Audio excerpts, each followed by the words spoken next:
You know, if I put it into my ways, yeah, people would they'd think it was great. That's the content we need, and that's the content everybody's too scared to put out there sometimes. Well, I'm about to the point in my career, I ain't afraid to do anything. I'll go buy a some bitch in Yamaha and ride the bitch to death. You know, I keep telling everybody the first guy that goes damn Brazilian with this sport is going to be cool.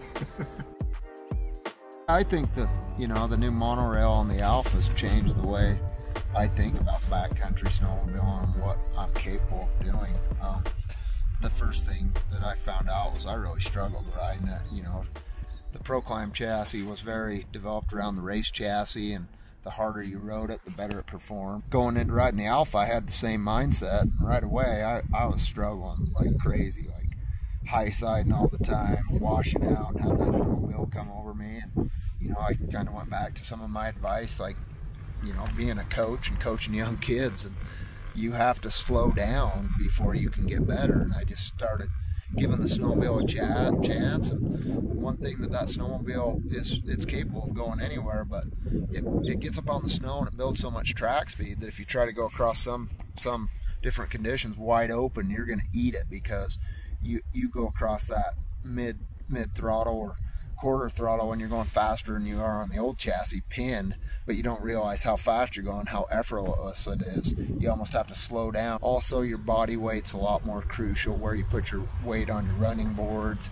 Getting used to Proclimb, I always wanted to throw that leg out there like a big boat anchor and really put that weight out there to kind of get that sled to perform. With the Alpha, just kind of even look in that direction, the snowmobile performs to it.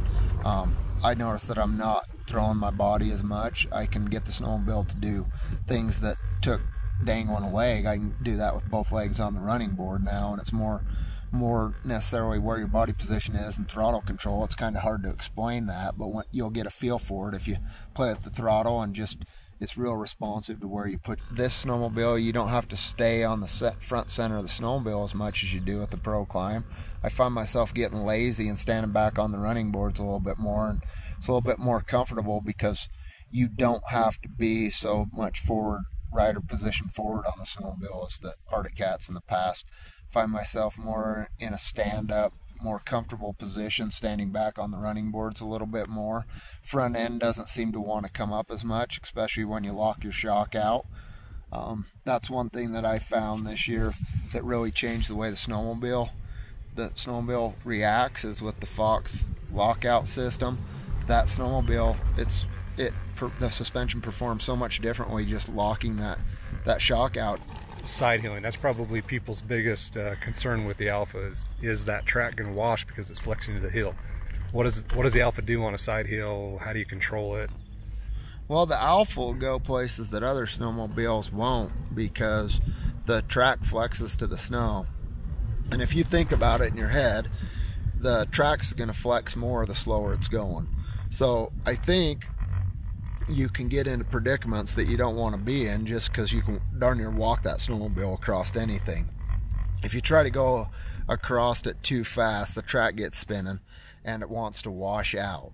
So the washout issue, I've kind of dealt with it by just slowing myself down, and still I can take that snowmobile anywhere I want, but it's kind of like driving a Traco. I mean, it's more about the equipment, not just sitting on your ass and riding it. I also feel like you have to be able to be on your toes and feel what that track's doing and know whether or not to give it fuel or give it a little bit of brake, and where to put your body. It's more responsive to washing out, so you got to be careful where you're putting your body weight. You watch the good snowmobile riders and they're making love with that snowmobile. They're running up and down that running board and they're working that throttle. So it's a combination of your brake lever, your gas, and your body positioning and reading the terrain. So do you have to be more active on the Alpha than you did the Mountain Cat? For sure. Yep, I feel like as an athlete and going out there all day and riding, I'm more efficient on the Alpha. I have a lot more energy at the end of the day, but there's certain circumstances where I have to ride that snowmobile a little bit harder. And I feel like that as the Alpha becomes the new norm with Arctic Cat, you're going to see the whole snowmobile industry change, and things that people thought weren't possible on a snowmobile, you're going to see them doing it.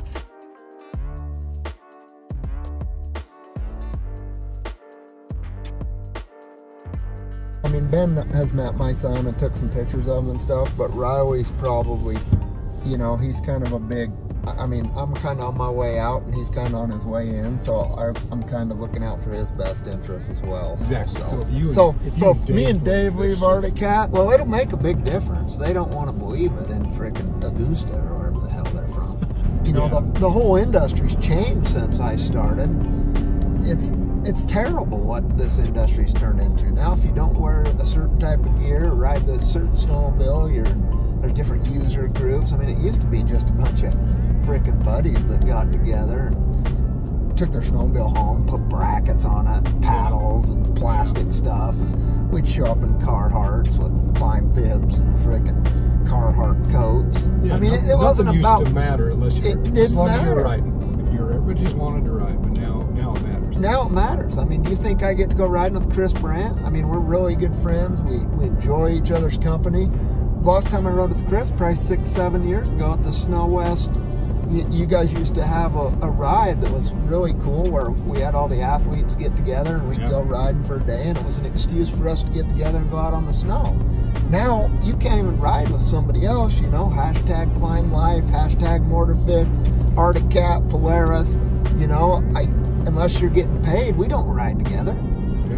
I mean, it's just like people in the industry. You know, all my friends work in this industry, and I don't even get to hang out with them unless they're getting paid to come film me. I mean, I feel like I'm on the phone with a freaking lawyer. You know, $60 a minute or whatever. You want to go ride? Well, what are we going to get done today? I mean, that's how it works. This whole industry's turned into he said, she said. We're all worried about how we look and how our hair looks and frickin'. I mean, it's just, nobody has fun anymore. It's turned into something that, unless you got big bankroll, you can't even afford the snowmobile. And rednecks do not have money, man. You got that right. I mean, we don't. We go, I mean, it's like, most of these guys in the Midwest right now have probably been in a tractor for like 300 hours in the last week and a half, and all they can think about is the first snowstorm at Togety. Yeah. They're gonna leave their wife and kids home, go bankrupt to buy a snowmobile, and they don't give a shit because that's what they live for, is to go out there and ride in the powder.